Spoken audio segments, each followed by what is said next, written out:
మనిషి నరకానికి వెళ్ళిపోతూ బాధపడి ఒక సంకల్పాన్ని చేసుకున్నాడు. మన పిల్లవాడే బయటికి వెళ్తే తప్పు చేస్తే మరలా బుద్ధి చెప్పి కొట్టి అయినా మన ఇంటికి రప్పించుకుంటాం. అలాంటిది దేవుడు అండి. నిన్ను పుట్టించి గాలినిచ్చి భూమిలో ప్రతి అనుభవించమని అన్ని ఇచ్చిన దేవుడు, మా దేవుడికి ఎంత బాధ అండి. అందుకే నా పిల్లలు రప్పించుకోవాలని ఒక సంకల్పం చేసుకున్నాడు.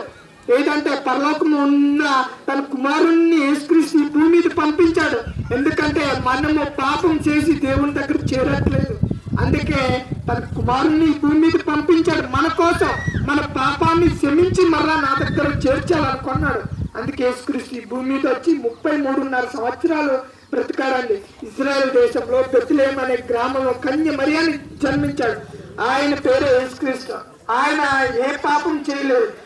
పరిశుద్ధుడు గాను నిర్దోషులు బ్రతికాడు. బ్రతికి చివరికి మన కొరకు ప్రాణం